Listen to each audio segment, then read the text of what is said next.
Hello. Welcome to the ICPC training camp powered by Huawei.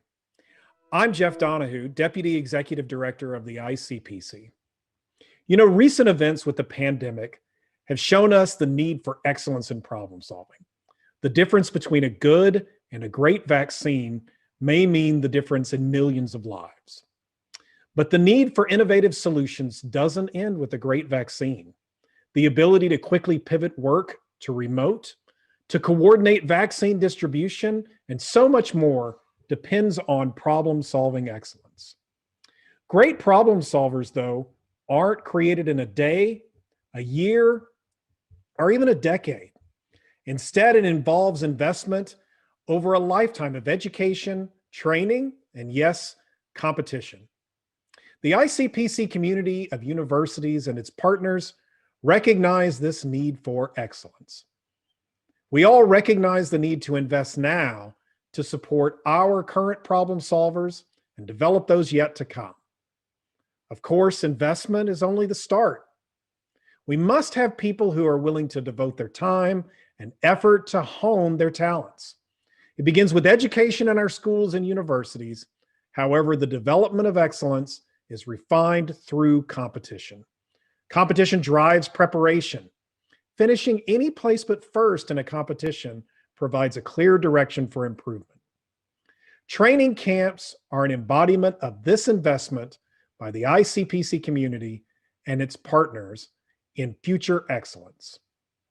I would like to extend my thanks to the ICPC community and these partners in government and industry for your investment in building the problem solvers so critical to a bright future for us all. In particular, I'd like to thank the organizers and trainers for your efforts to make this camp a success. A personal thanks from me to the students who are willing to invest in themselves for preparing for and participating in this camp. The problems we face in the future will be more complicated than any we've seen in history. I know your hard work in training, practice, and competition means that we will all be up to the challenges that this bright future brings. Good luck.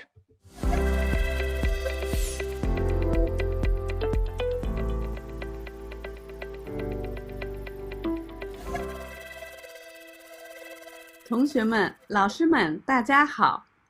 Dear students and coaches, welcome to the ICPC training camp. I'm Professor Wenxin Li from Peking University. Now act as Director of ICPC Asia East Continent. In the past 20 years, ICPC played an important role in computer science education in Asia East. It heavily impacted both the contents and the forms of our teaching. More and more universities are using online judge systems for homework assignments and final examinations.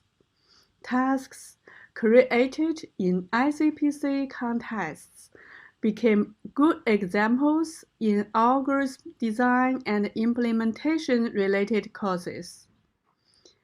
ICPC community also provides a good platform for students and professors from all over the world to come together and share our experiences on problem solving by programming.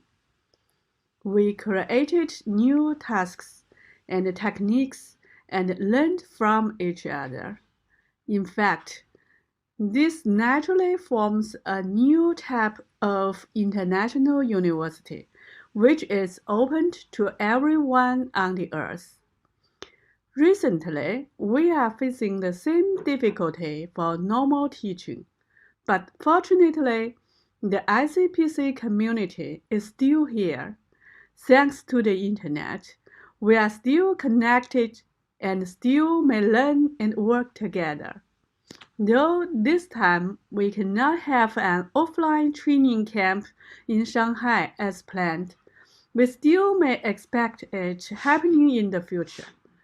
What good news is that we have more students and professors attend this training camp than we planned. And it turns out that this training camp is a true international class and could be a prototype of a real global university led by ICPC. Hope all the participants enjoy the training camp. Thanks to Huawei for empowering such a wonderful event.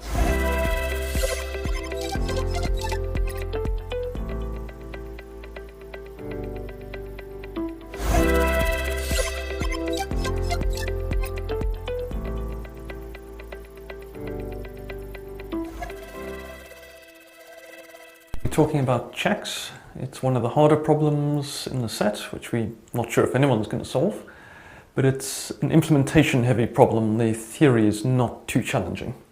So it's a problem about the game of checkers, which if you haven't played it before, it's played on an 8x8 board, something like chess. There's only two types of pieces.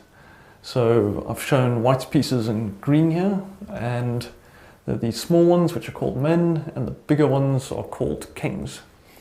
All the pieces move diagonally, so like that or like that. The men only move towards the opponent's side of the boards. The white ones will move up, the black ones will move down. Kings can move in the four diagonal directions, so this one can move that backwards or forwards. And a few other rules. So on your turn, you can either just move a piece one space diagonally, or you can jump over one of your enemy's pieces. So for example, this piece can jump over that piece to there, and that captures the piece, so it's removed. And when you do a jump, you can also carry on jumping. So for example, if this piece moves here, then this king can jump from there to there and carry on jumping to there and to there, if it wishes. And finally, when a piece is moved to the normal man is moved to the far row, it gets promoted to a king. If it does it in the middle of a jump, it can't immediately jump backwards. It has to wait for its next turn before it can use its king ability. The problem is that you've been given a list of moves, which are possibly from the middle of a game, but you don't know what the board looks like. And you have to construct a possible starting board from which that sequence of moves would be legal. You guarantee that such a board will exist. There's one additional rule, which is what makes the problem particularly challenging, which is that if you can jump on your turn, you have to jump, and you have to carry on jumping with that piece until it can't jump anymore. You don't have to make a globally optimal number of jumps, but you can't stop jumping while you have a choice. So for example, if white had moved that piece in there, then black is not allowed to move this piece there in its turn because it has a jump option available, which is this one. So it has to jump, and then once it gets here, it has to carry on jumping to there and to there. So how do we solve this? Well, we can't search every possible board because there's far too many of them, but we can start inferring things from the moves we have. So if you see that a move occurred, you know that there has to be a piece where the move started and it has to move into an empty space. Similarly, if you see a jump, you can infer that there was a piece of your color on the starting square and that you're removing a piece of the opponent's color on the next square. So you can start with an empty board and start filling in pieces as you infer them, and you can keep doing this, playing all the moves until they all make sense. The catch is this rule about forced jumps. So in this example, let's say the first move was that black moved there. Well, no, let's start from this example first. Let's say white moved there, black went jump, jump, jump. The fact that you didn't jump there tells you that if you knew that there was a piece here, but you didn't know anything about the square, tells you that the square has to be occupied because you have to block the jump from being possible, otherwise it's illegal. So that'll tell you that there are some squares which have to be occupied, but you don't know what type of piece to put on them, whether it's black or white or a king or a normal man. And in fact, even just for the normal moves, you're not sure if something has to be a man or a king. One of the tricks is that you can always just start by assuming that something is a man, because it has less options and therefore constrains you less. Sometimes you might see the same piece move later and move backwards, and then you have to change your mind and go back and say, well, actually this was a king. You go back to start and re-simulate things and check that they now make sense. But for these blocking pieces, you don't have to worry about them ever being kings because you'll never see them move, otherwise you would already have put the piece in somewhere. So let's look at this example now. Let's say the first move was from there to there, and then the second move was from there to there. The fact that white didn't jump over here tells you that there has to be a piece blocking here. Incidentally, the pieces I've drawn are all ones which you've inferred from moves that happened somewhere earlier. So that tells you there has to be a blocking piece here. Okay, what color is it? Well, maybe it was white. That's a problem because if it was, it could have kept jumping over to there. Remember, this piece is already moved, so that square is now available. And that's actually going to give you a contradiction because you're now saying that there should have been a piece here, but we know that the square is empty at the time. So part of the problem is also just keeping track of which squares you know have to be empty at particular times, so that you don't try and insert a blocking piece into them. So we say there has to be a piece here because you've got this black piece which we've inferred is here. So we've got a black piece here. And therefore, the fact that this piece didn't jump when this one moved means you now have to have some piece here. And again, you can recurse and try both options, whether it's black or white. In this case, it doesn't particularly matter, but you might have another piece here or here that then you keep recursing until you find a solution that works.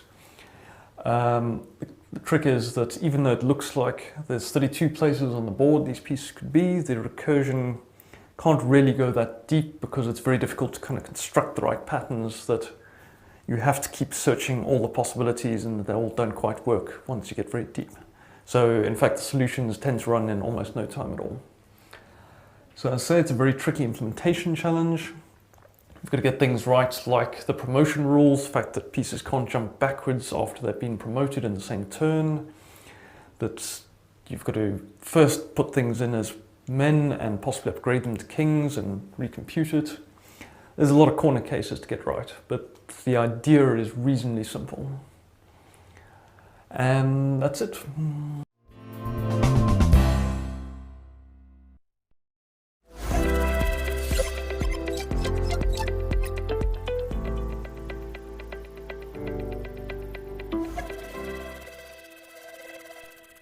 I'm Misov and this is problem E, dead-end detector.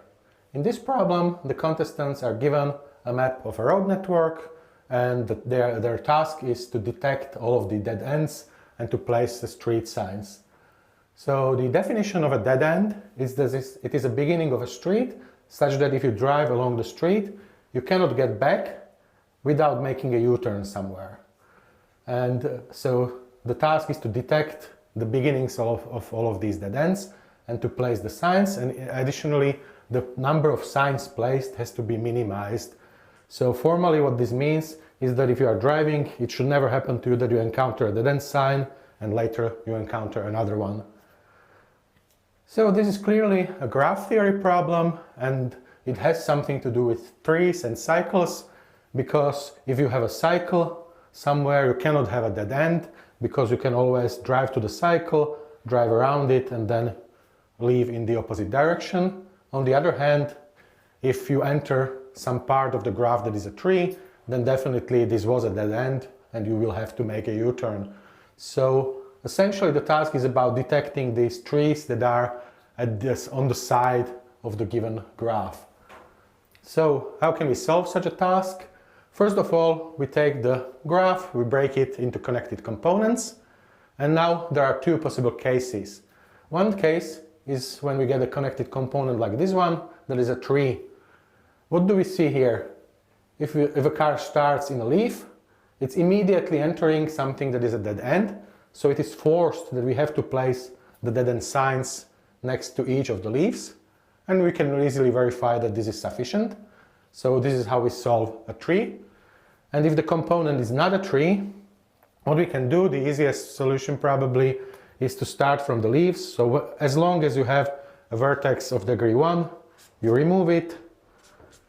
You do this iteratively, so removing some of the leaves may create new leaves in the graph. You remove those as well. And as soon as you run out of leaves, it's very easy to show that the parts you have removed are precisely the parts of the graph that form the dead ends. And in order to place the signs, all you have to do is to take all of the edges that start in a vertex you did not remove and in a vertex you did remove and place the sign there. So that's the entire solution.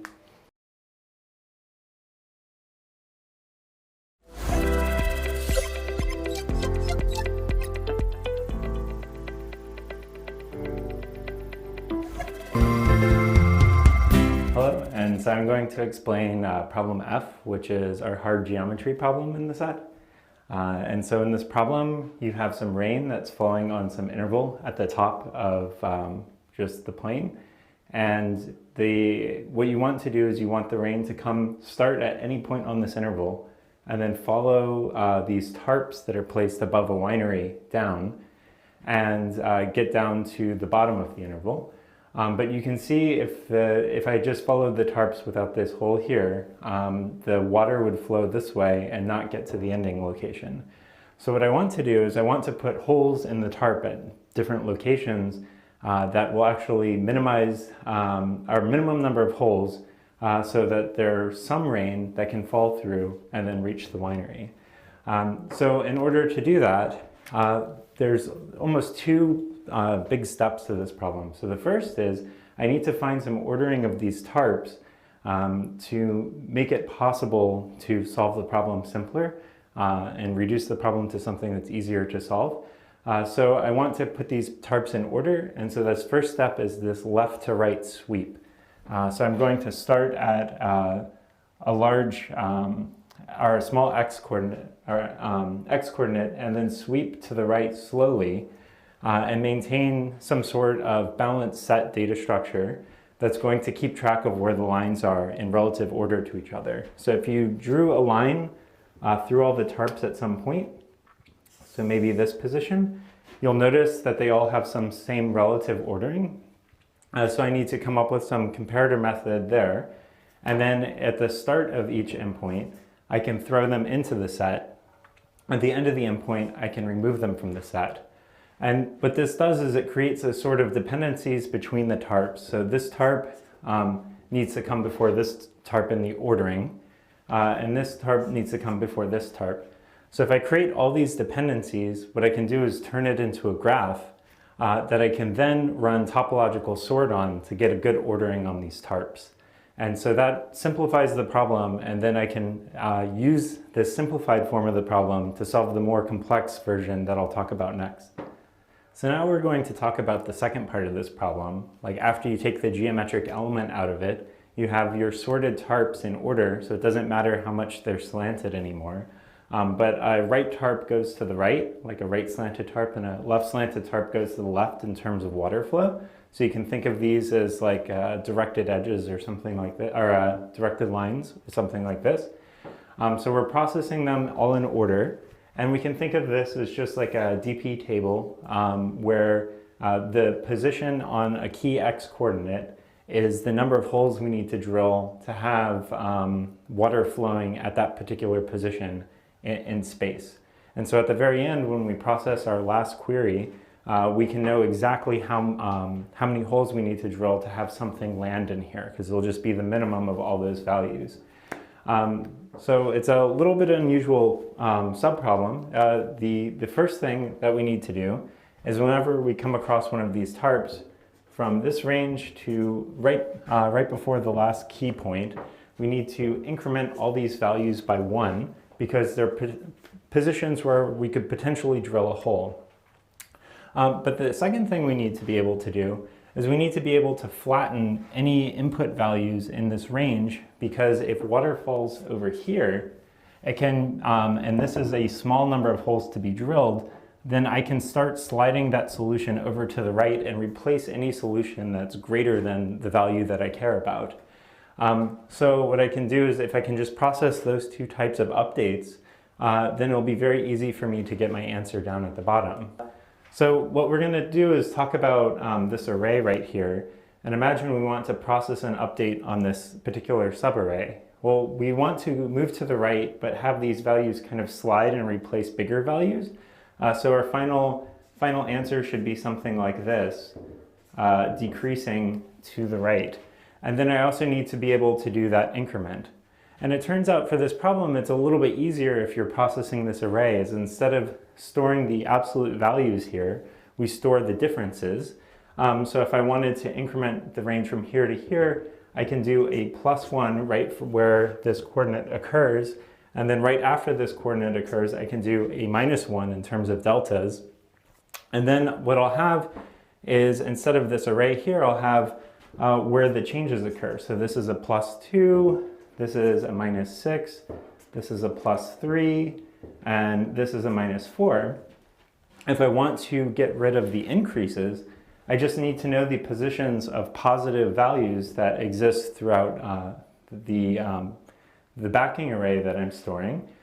So I can just store those in these positions in a balanced binary search tree, extract this position and set it to 0, so it's no longer increasing, but at the next at the next position that's possible, basically just slide this over. And so now this only goes down by 4, and I can keep doing this. And what ends up happening is this amortizes quite well over the entire sweep, because I can do the costs on adding something to this array or removing it. And so I can just maintain these positive and negative jumps for every single update. And then I don't have to do that many min queries. I only have to do this bottommost min query. So at the very end, I can just process from left to right all the increases and decreases, and then just know the exact value for each x coordinate that I care about at the very bottom.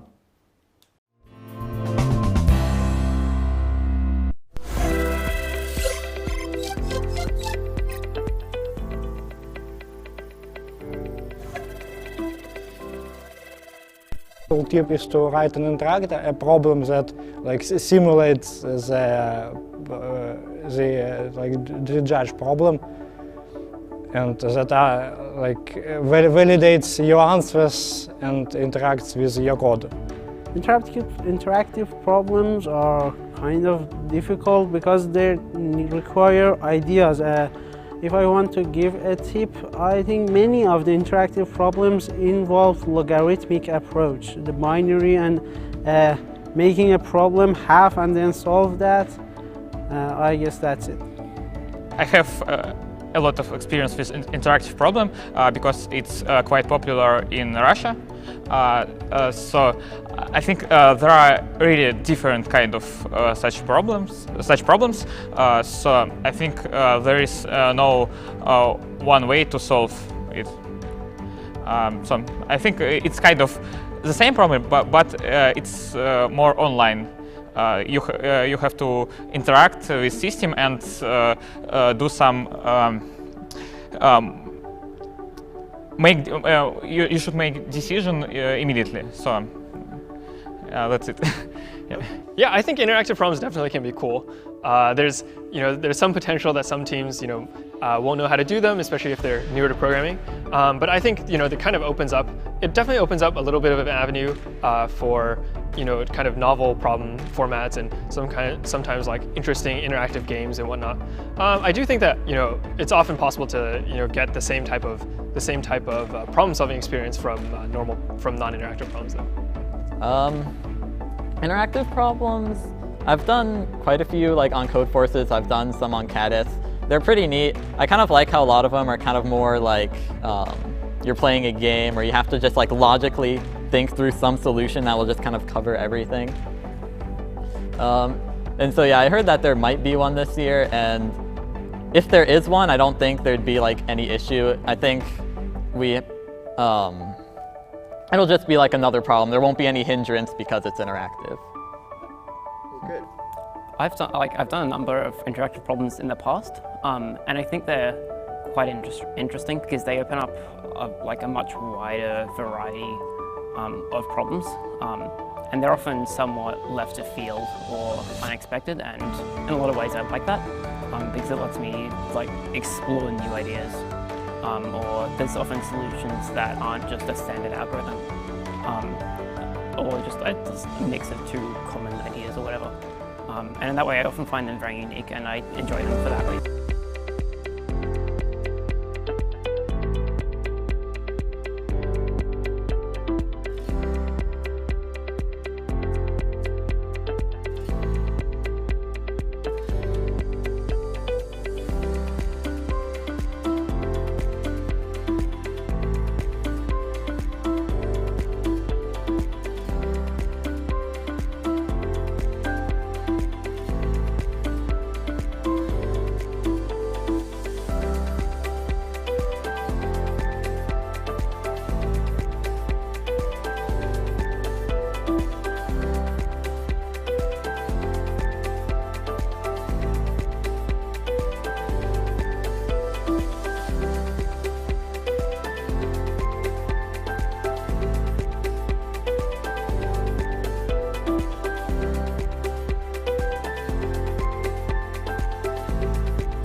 Good evening, everyone.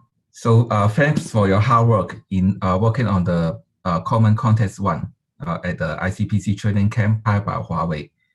So we have the problem contributors listed in this page, and I will explain the problem statement and the brief outline of the analysis in the following slides.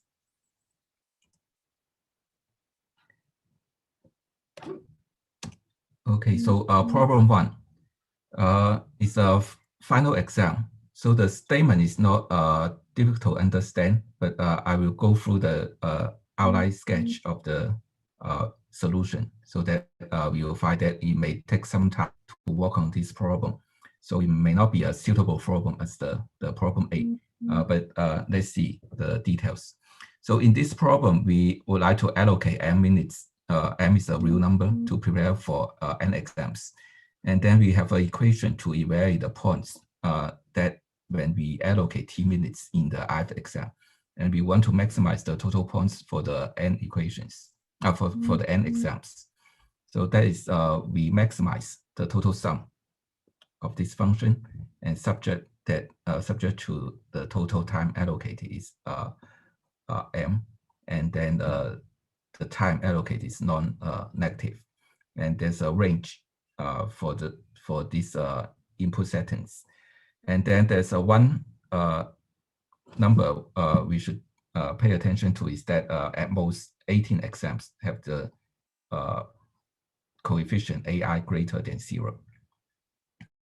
So this problem, if you find out that we need to solve this optimization problem, then we know that there should be some property to analysis.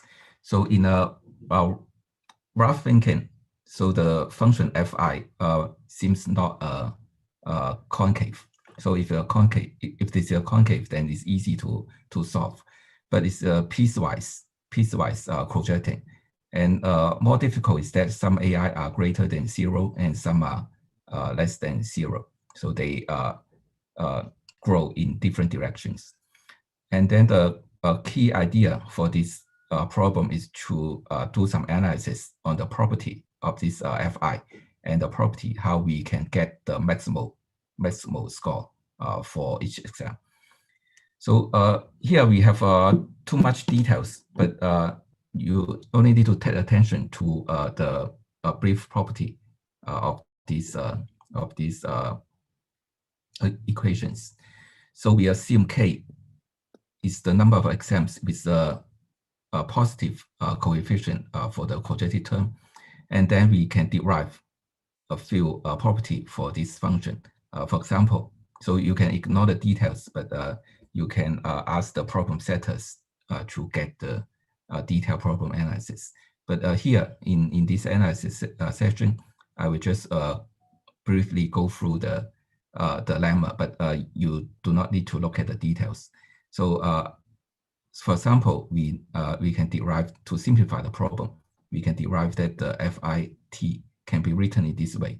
So we can move the CI out of the min and max functions. And then we can define some properties to help us to analyze the equations. For example, we can define the full score. There's a concept that how many minutes we need to allocate to each exam. For example, let's assume we have unlimited time. Then we can get the upper bound, a tight upper bound for the points we get, so that we will know the how many more minutes we need to spend on the exam. And after we exceed that number of minutes is no use. So we can define this concept to help us to analyze this. And then in the following, we analyze more properties, like if we spend X minutes in the exam, we spend non-negative minutes in the exam, then we always have a positive withdrawal. And then if there are only exams with AI greater than 0, then there's always an optimal solution with at most one exam that she spends time but does not get a full score. And there are some proofs, but you do not need to look at details because the tests are so small. But I will show you a few outlines. So for example, this number 4, to analyze the property when we have 2 exams, and then we spend S minute on both exam and what we get. And then we can also analyze that at the optimal solution for all the exams, she spends time but do not get a full score, then we have this property. They have the same coefficient, AI and BI, so that we can get the corollary. So there are a few more. So for example, if there are n quadratic function and we have the piecewise quadratic functions, and we perform a max out of that. So we have all these properties analysis, and after that we can solve k different problem. K is the number of exams with the coefficient AI greater than 0. So we see the limit, the maximum value of exams with AI greater than 0 is 18. So the k is not that great. So we can analyze when we solve k different problem, how much time we spend to solve the problem.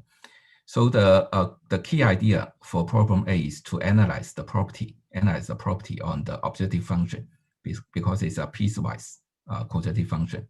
And then we analyze how we can simplify function.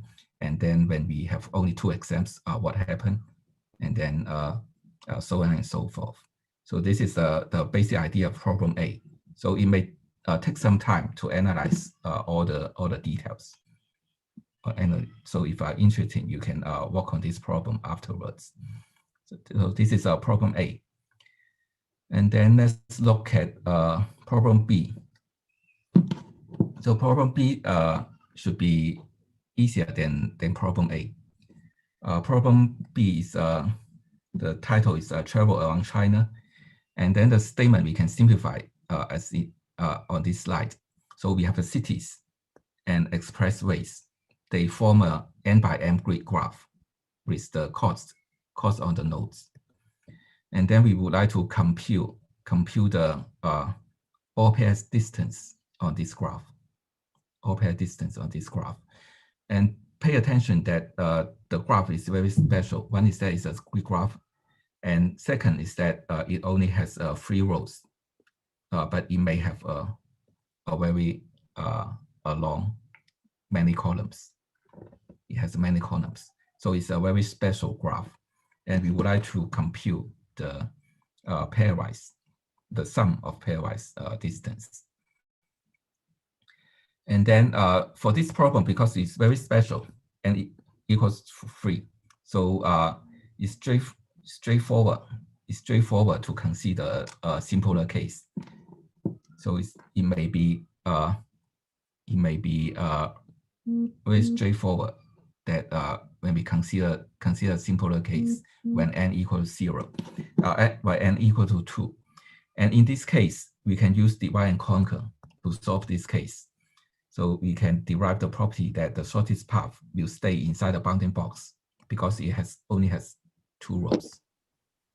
And then we would like to compute the all pairs distance of 2 rows. So for any path from one endpoint to the other endpoints, the shortest path will always go inside this bounding box.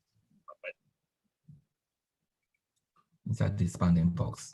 So this is a property. So because of this property, we can use a divide and conquer. For example, we count the sum of shortest path on the left-hand side, on the right-hand side, and in between, we enumerate the 2 cases, whether we pass through the point on the top or on the bottom.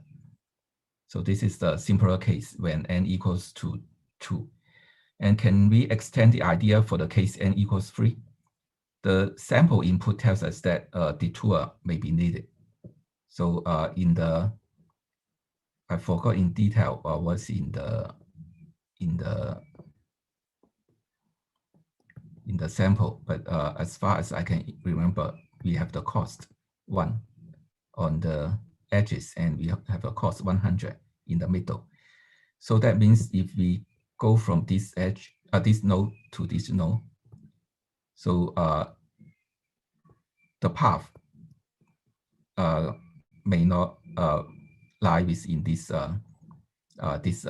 bounding box. So let's assume this is also 100. So we may need to do a detour for shortest path. So the sample input test, I said, detour may be needed, but we still want to use the divide and conquer like approach for this case. So in this case, the shortest path is not necessarily stay in the bounding box, in this bounding box, but we can still use the same idea, So we can still use the bit to divide the problem and merge three cases. But one special thing different from the case when n equals 2 is that we need to compute compute these two quantity using the shortest path algorithm for the detours. So on the boundaries, we may go outside the bounding box. So we need to compute the shortest path from here to here or from here to here, so that we can still use the divide and conquer idea to solve this problem. And the overall time complexity is m times log m squared. Okay, so this is problem B. Let's see problem C. So problem C probably is the easiest problem in this contest. So problem C, the title is wandering. So I can see many teams have solved this problem. And the statement is that starting from the original point, we perform a walk in n random steps. And in each step, we walk in this direction, and this direction is drawn uniformly inside a circle. So for each step, we have a different radius, but we draw inside this circle randomly and use that vector as our step. And then we walk in the next step. And after n steps, we move to this location. And because each step is drawn randomly, so these xi and yi are random variables. And we would like to compute the expectation square of the expected distance to the origin. So this is the problem statement. And also the solution is also straightforward if you are familiar with the statistics and random processes. So we know that the xi, yi are random variables, and according to the property for the expectation operator, we can derive all these equations. And at the end, because of the independence between different random steps and because of the property for the expectation operator, so we can get this value. So the expectation of the xy and yi, xi squared plus yi squared is easy to do integration along the cycle. So we have a dr here, and then how much property when for this radius is the area inside this band. So so use the basic integration, we can get the expectation of that square of distance. So this is a problem C. And then the next problem, insects. So there are also many teams solve this problem. So it may not be straightforward to understand the problem, but after you get the rules of this game, it's not that difficult. So let's review the statement of this problem. And we have n insects in the field. Each has a type and a level. So we have n insects, and it has two properties. And initially, every insect has a C buff. So they are special insects. And the players can do multiple terms. Player can eliminate an insect and possibly add a new insect. And he can add the new insect if eliminated insect has the C buff. So initially, the N insects have a C buff, but the newly added insect do not have a C buff. So when we enumerate an insect with the C buff, what we can do? So we can add a new insect with arbitrary type and the level L. So L is defined by the rule. L is defined by the rule. L is the highest level among the remaining insect with the same type as the eliminated one. And if no remaining insects have the same type, no new insects can be added. And the new insect does not have the C buff. So here's the rule. Here's the rule. And the question is asked you to compute the maximum sum of levels for all remaining insects in the field by enumerate at most k insects. At most k insects. So you need to compute 1, 2, so on, and k. So you can you need to compute a sequence of number of insects that we can enumerate at most. And the purpose is that for the remaining insects on the field, we need to maximize the sum of levels. And we have a rule here for the enumeration. So we can see that we would like to enumerate an insect with a higher level, but not necessarily the maximum level. Intuitively, we would like to remove insect with a higher level so that the new insect we added has a higher level, so that it will increase the total sum, the sum of levels. So here's the problem statement, and let's see the solution. So for this problem, we also need to derive some property for the optimal case. And let's see what's the property for the optimal case. So in the optimal case, we can find 2 statements. One is that in the optimal case, every enumeration adds a new insect.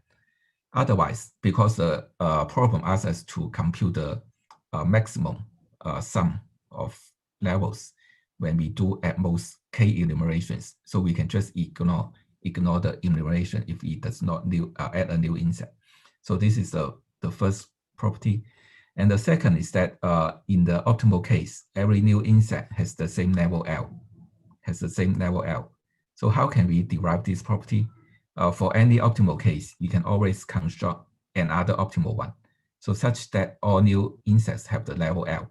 So what's the L? If a new insect with the highest level L is added in the kth step, we can always construct another in other case that the level L insect is added at the first step. So L is the highest level in this enumeration process. And for the remaining enumerations, we set the type of the previous added insect as the type of the one to be eliminated. So if we expect the type for the next insect to be enumerated, so in the last step, we just add insect with level L and with the type as the one to be enumerated, so that for the next insects, we can also add another insect with level L. So these are the 2 properties for the optimal case.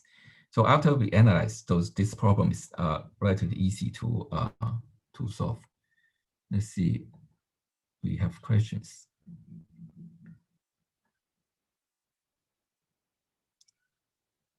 Okay, there's one question for problem C. What's the C buff? So the C buff is just a property, another property for the insect. So initially we have n insects, all of them.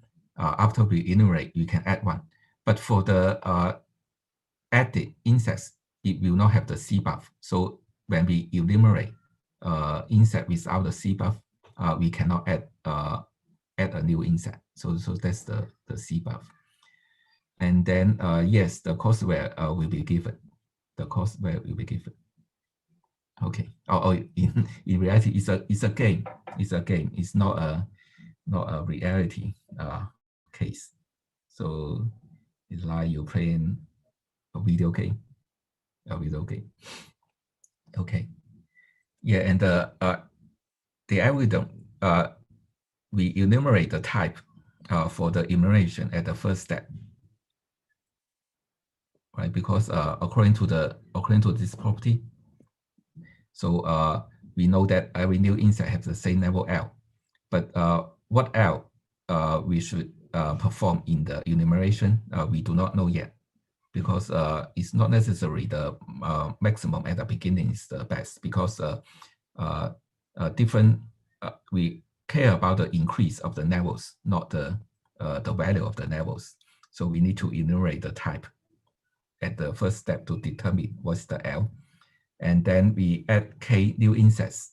The contribution to the sum of levels is a linear function of k. So there are some details omitted here, but after some careful derivation, you will find these, and you can use some data structure to find the optimal sequence for enumerating at most 1 to k insets in log n squared time. So the overall time complexity is n times log n squared. So this is problem D. And problem E, I also see many teams solve problem E, minimum spanning tree. So a graph has n nodes and n edges, but we do not know the exact weights of the edges. We only know that the edge weights are a permutation of this set from 1 to m. And we also know that the minimum spanning tree consists of the first n-1 edges. So the graph is given in the input. So you will know what is the first n-1 edges. And we would like to find the number of edge weights permutations satisfy the condition above. So satisfy this condition. So we would like to count how many cases, how many permutation leads to a minimum spanning tree consists of the first n-1 edges. So here's the problem. Right. So at my first reading of the problem, we can find it's a counting. It's a combinatorial counting problem. We need to count the number of permutations. But how to count? It's best to count smartly. So it's a combinatorial counting problem. And let's see what we can do to count smartly. So instead of enumerating all these configurations, that's the weights for the first n-1 edges. For the first n-1 edges is a combinatorial number. Instead of enumerate these many configurations, we only need to enumerate n the factorial of n-1. So that's the relative order for the first n-1 edges. So how about the weights for the non-tree edges? So we use the well-known cycle property to count the case of non-tree edges. So the cycle property is that for any cycle in the graph, an edge weight is larger than the others, then this edge cannot belong to a minimum spanning tree. So this is a cycle property. So if we would like to ensure that the first n-1 edges are on the minimum spanning tree, we have a relative ordering for the weights for the tree edges and non-tree edges. So for each non-tree edge, it must be larger than the largest edge on the tree path, and we can count it by using some combinatorial method. Then there's some implementation details. We can optimize the enumeration of the tree edge dynamic programming. So the overall time complexity is m times 2 to the n. So this is problem E. So it's a counting problem, and if we count smartly, you can solve it within the one-time limit. Okay, so this is problem E. Is there questions?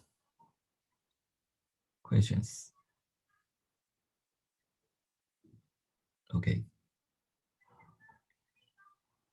Yeah. So as I said, we will share the problem analysis after how to count this DP. Yeah. So there's some details. So if you would like to discuss, I will also write down the content method of the problem setters. So there's some details. So I will only go through the overall idea. Okay. And then problem F flow. So let's see the problem statement. Given an undirected graph with edge weights for each vertex I. So in the problem statement there's a story, but we can just ignore story. But what it does is that for each vertex I, add an edge from this label to the next label modularly, and then the edge has a weight, a very large weight. So in fact, in the problem, it's not infinity, it's 10 to the 9, but it's big enough. And let Ci be the minimum cut between vertex I and vertex j. And we need to calculate the sum of Cij for all pairs of vertices. So the sum of cuts for all pair of vertices. And N and M are in a medium scale, 20,000. So in this problem, we need to calculate the sum of cuts. Questions?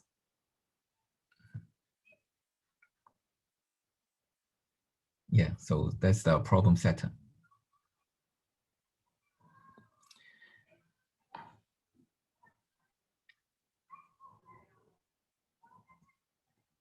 So when we see when we need to calculate the sum of cuts for all pair of vertices, we think of this data structure.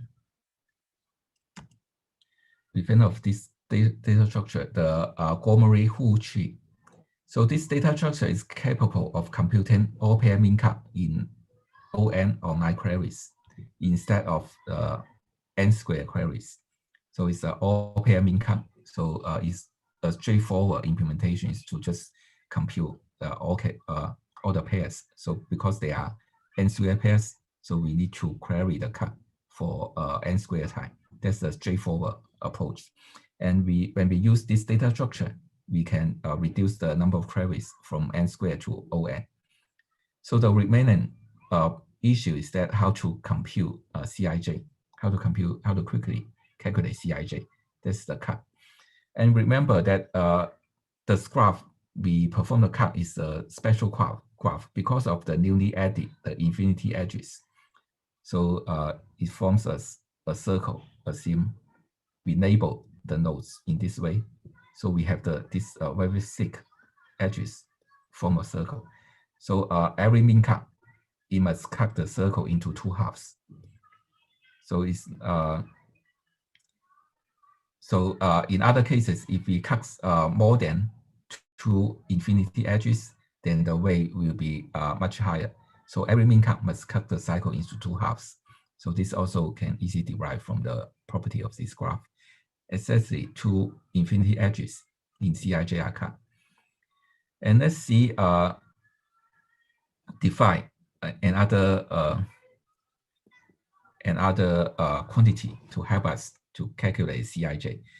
And we define Aij for the cost for cutting the wedge Ij from the rest.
Hello? Can you hear me? Yes. Okay. Okay. Yeah, switch to another network. Thank you. Yeah. So we use the matrix AIJ so that we can convert the computation of CIJ to some operation on this matrix AIJ. So how to do the computation? So initially we get an n by n array with initial value 0, and then we add the subrectangles. So to compute CIJ, then we perform online queries, query the minimal subrectangles in the AIJ. So AIJ is a property I just mentioned. It cut the segment from the others. So we can just do a minimum query on AIJ to get the min cut CIJ. So you can work on the details. So in the implementation, we can use divide and conquer on the x-axis and use the segmentation tree to maintain the y-axis for more efficient implementation. So eventually it takes n log n square time and n log n square memory. So this is the basic idea. So of course there's some details for the implementation, but we can see the two basic idea. One is that we use a data structure, to reduce the number of queries, and then we construct this AIJ matrix for the computation of CIJ.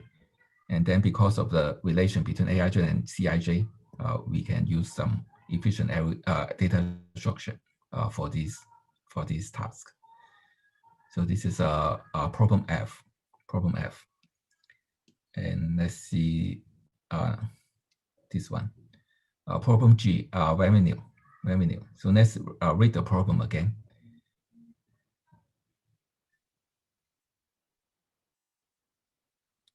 Let's see the problem again. So the seller sets a price in P. So P is a constant. It's a given constant. Seller sets a price in P, and then buyer has a valuation profile. So it's a vector. So the pricing is just set some price for n items, and the valuation is how the buyer estimate how valuable this item is. And the utility to buy the ith item is the difference between these two terms.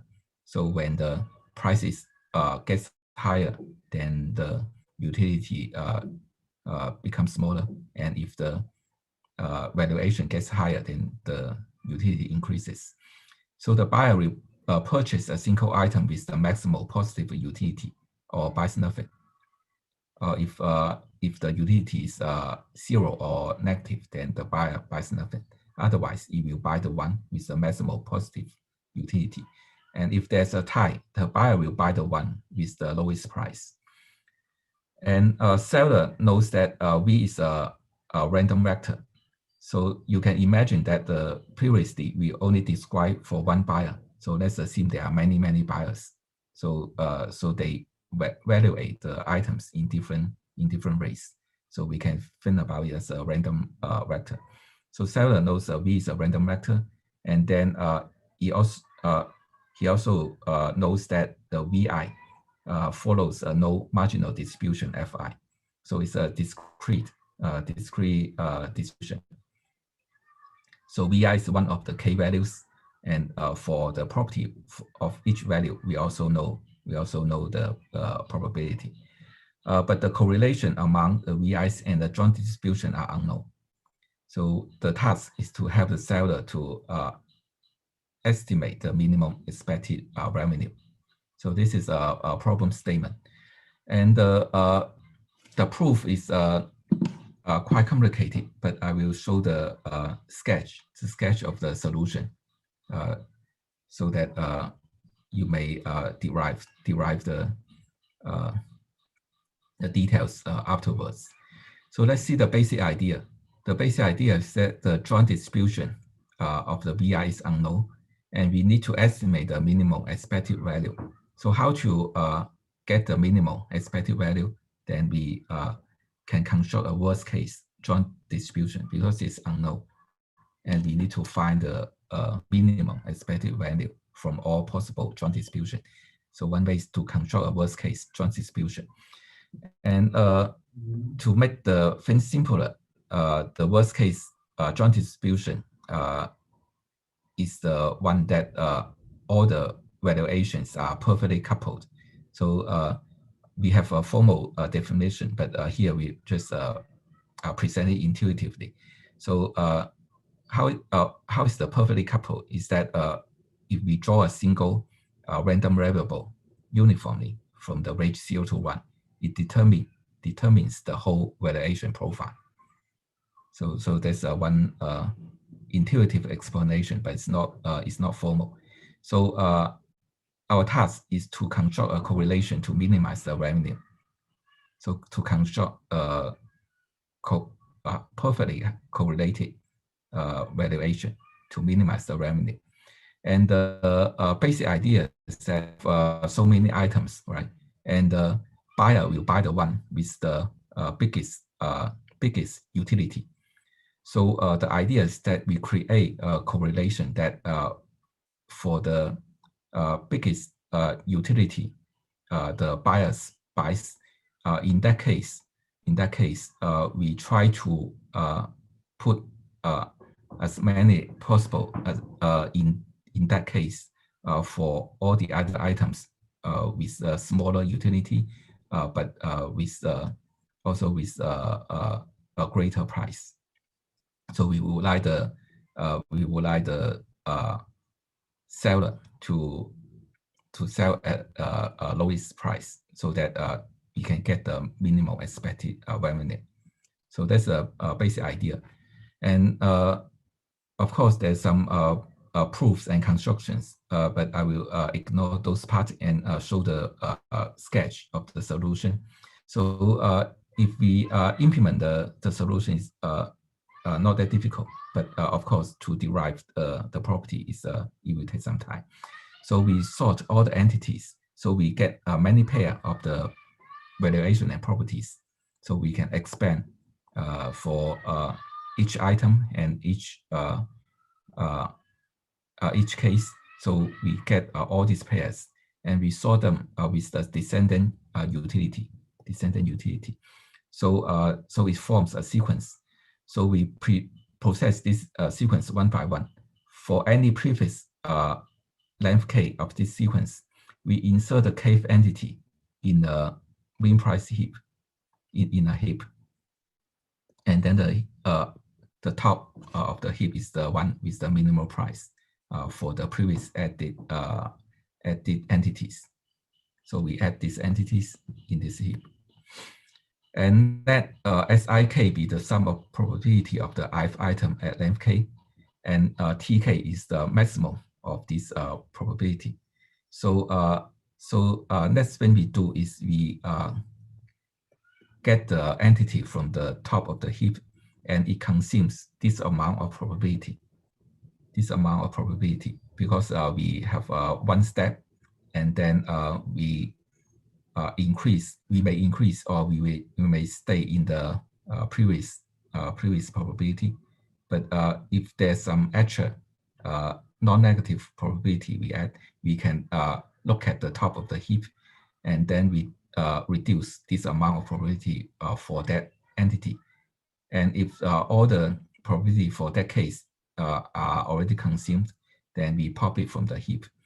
So it's guaranteed that we can construct a legal correlation with this item having the maximal utility at the current case.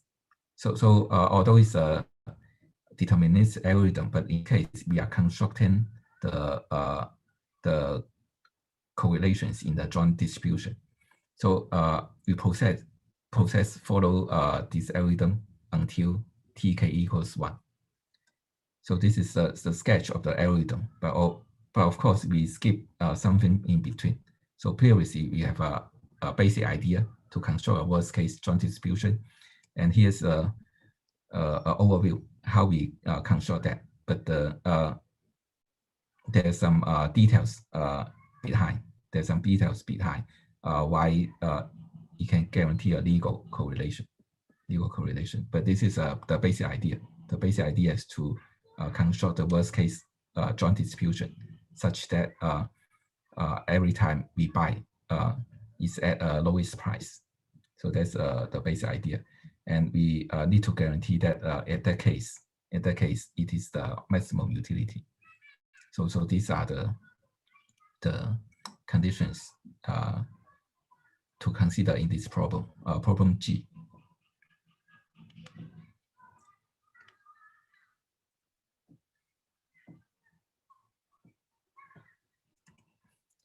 And then let's see the next problem, problem H. So it looks like another data structure problem. So in this problem, we are given an array A of length n, and we can do this query to find the longest loose segment in A. So how to define a loose segment? So it means that the minimum value in this segment plus the maximum value in this segment is greater than the length of the segment. So if we specify this property, we call it a loose segment. And then we may have multiple operations on this array. So we change the array in m turns, and in each turn we perform k pairs of element swaps. And then after these k pairs of swaps, we perform a query on the resultant A to find out the length of the longest loose segment. So at the beginning, we need to compute the length of the longest loose segment in A at the beginning. And after each turn, we also perform one more query. So according to the size of this problem, so we require a linear time of the queries. So let's see the idea to solve this problem. So the tool we use is the Cartesian tree. And Cartesian tree is capable of maintaining a list. So for the nodes in the Cartesian tree, it has two properties, index and weights. And we perform an in-order traversal of this tree. It gives the node list with the ordered indexes. And the weights in this tree, in this type of tree, satisfy the heap property. So it's a data structure that can help us to maintain these two relations, the indexes and weights. So given this data structure, if we know this kind of data structure is capable for maintaining these two quantities, then we can construct a Cartesian tree to solve our problem. For each subtree, we maintain three quantities. One is the length of the longest loose segment. That's the how we want to what we want to compute, and the size of the subtree, and also the maximum value in this subtree. And the basic idea to implement the queries efficiently is to perform a dynamic programming on this tree. And in the following are a sketch of this algorithm. So we merge the information to list A and B. So this is a lowercase a, this is a subtree A, and this is a subtree B. So according to the property of the Cartesian tree, it's guaranteed that A is smaller than the minimum of the left subtree and the right subtree. So in this Cartesian tree, we use this property as the weight.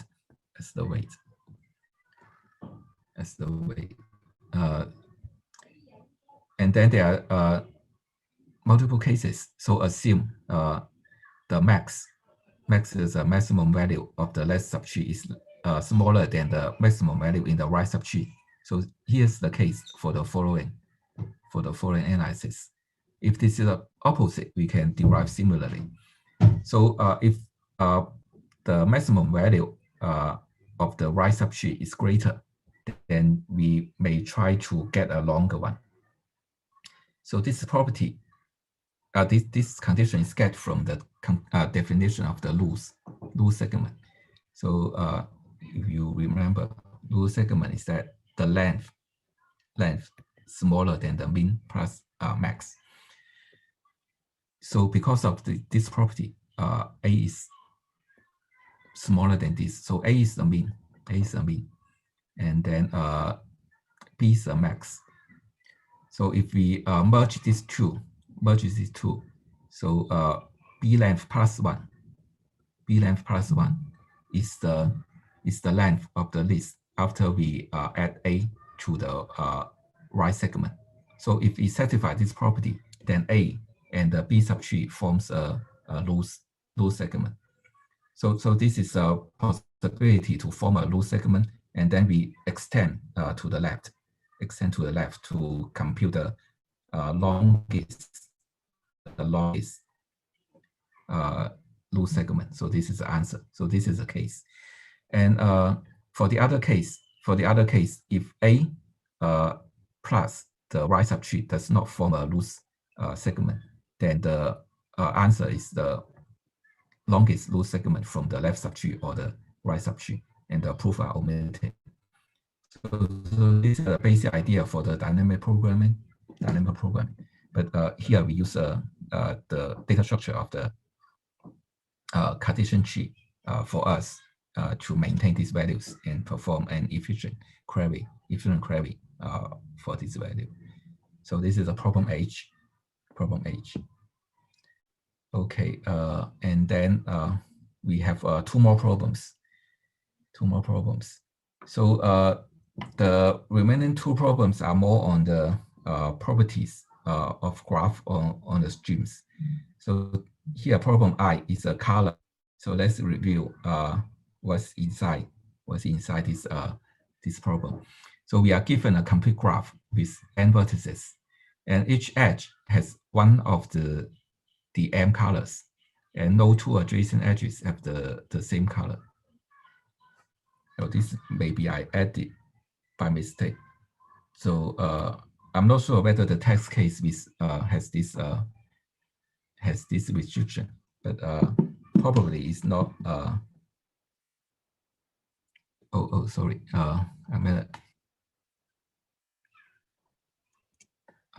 a mistake. Sorry, this is the case for the legal coloring. This is a case for the legal coloring, but not the case for the input data. Okay. So we would like to color so that each edge is one of the m colors. Questions? Okay. Yeah. So so a legal color is that no adjacent edges have the same color, and we need to check whether we can extend a given complete graph to another complete graph with more edges. And because we only have m colors, so the maximal complete graph only has m plus 1 edges. And here, one minor details you should pay attention to is that for the input complete graph, it may not be have a legal coloring. So this is a problem for a coloring. So the programming is not that difficult, but if you need to derive all the properties, it may take some time. How to do some modeling to derive the properties. So we have some easy case. For example, what I mentioned is that the initial graph contains two adjacent edges with the same color. Then we can directly print no. And then if m is a even number, that is the eventual complete graph has an odd number, then you can also print no, because in that case you cannot find an assignment for the no adjacent edges have the same color. And in other cases, now we have M family of sets. So it defined by the coloring. So each color,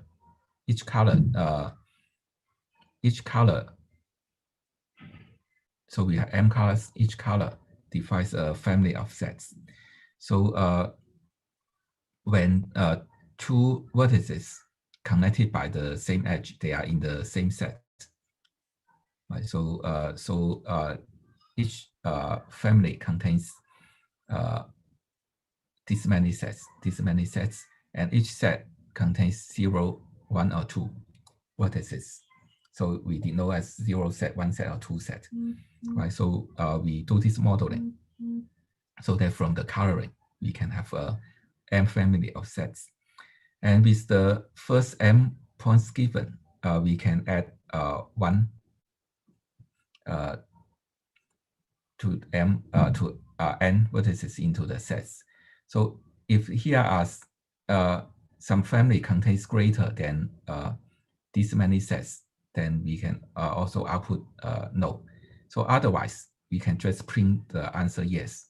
So if we perform a check-in to check whether the is possible or not, then we can stop here. And in other cases, if we also need to provide the coloring solution,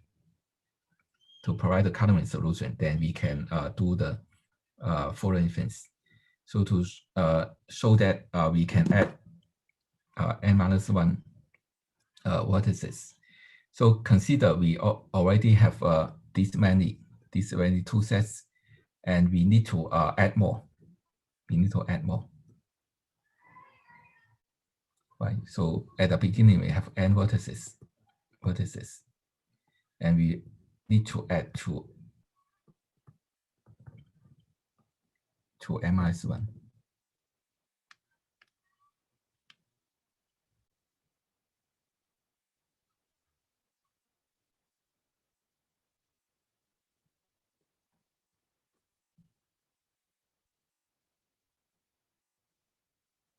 Yeah, so it seems some discussion.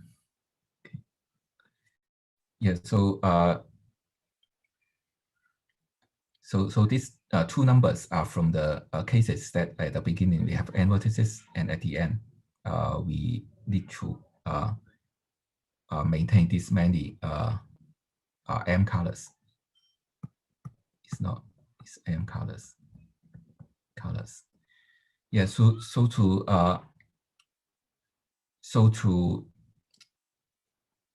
to get the solution for the coloring of the next vertex, so let's see how we can construct. We can construct network flow as follows. Yeah, so as said in the checkbox, there are many ways to solve it. So this is only one possibility. So we can construct a network flow as the following, so that we can find out the coloring for the edges. So so we can construct a bipartite graph with a source S and a sink T, and then this bipartite graph consists of two kinds of nodes. On the left hand side,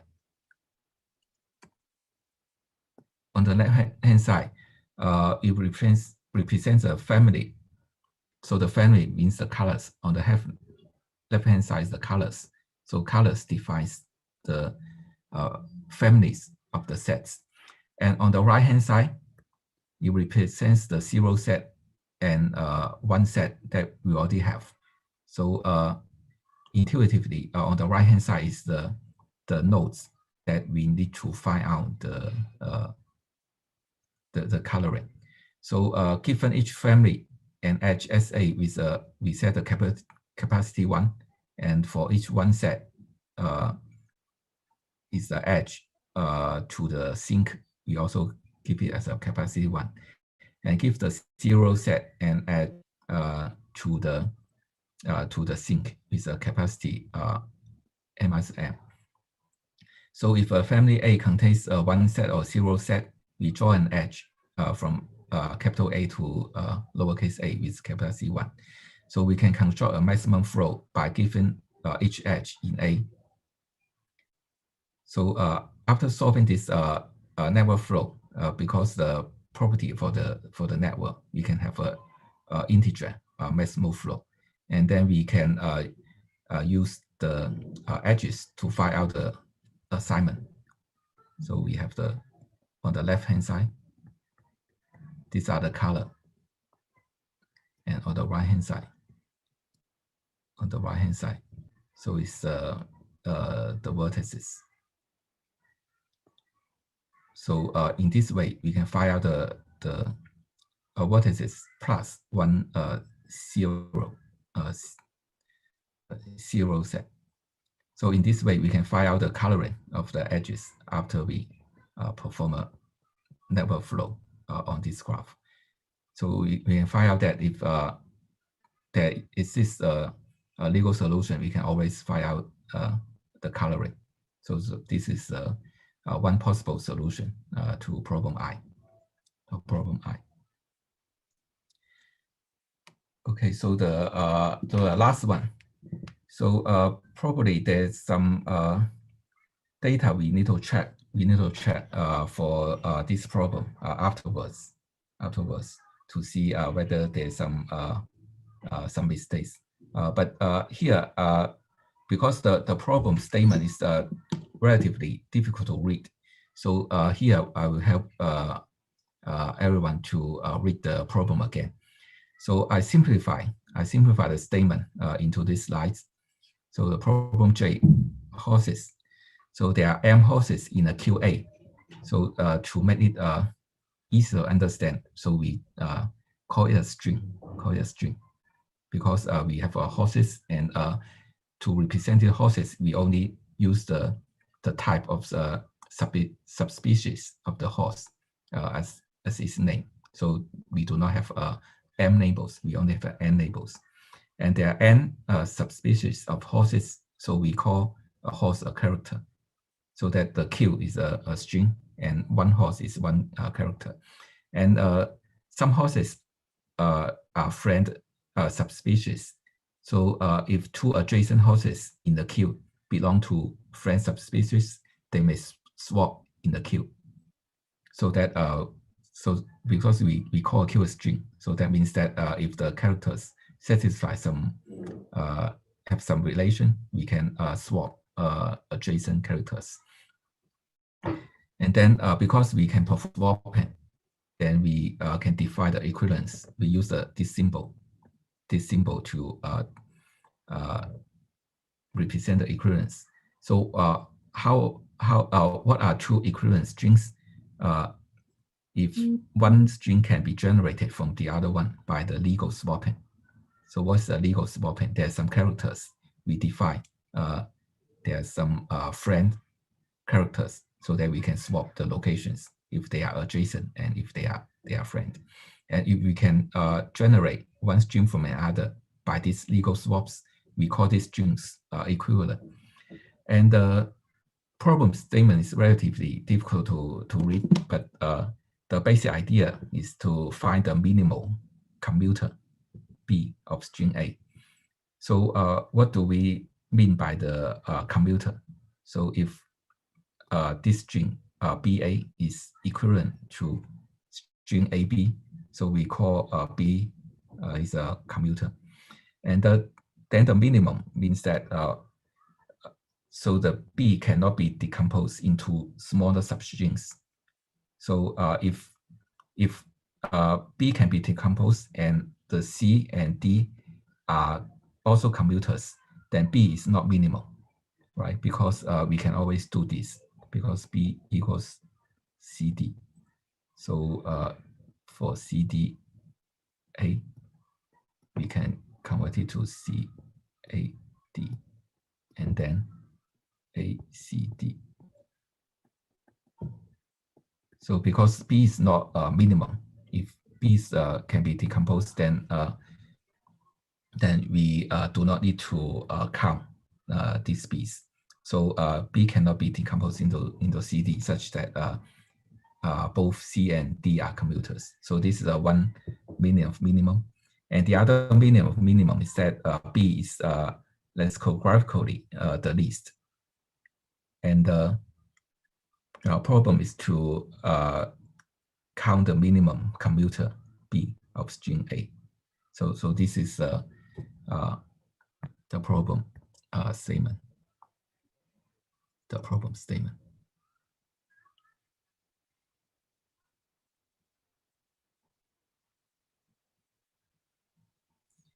Yeah. So because there's a long discussion for the details, so here I only present the sketch, how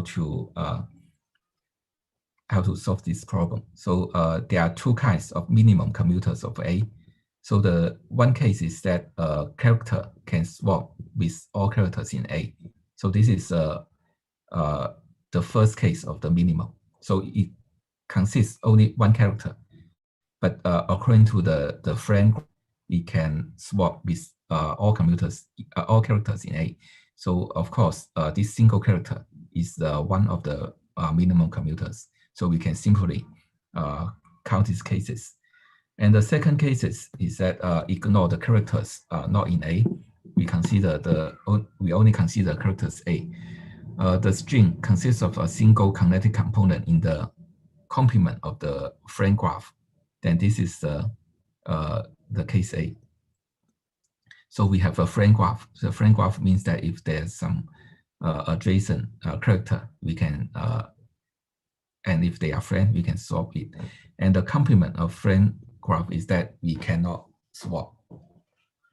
We are forbidden to swap. And then if a string consists of a single connected component in the complement of the friend graph, so that means that the strings consist of the characters that cannot be swapped. And we may assume the characters in A are connected in the complement graph. So that means we also assume the characters in A can also not able to swap.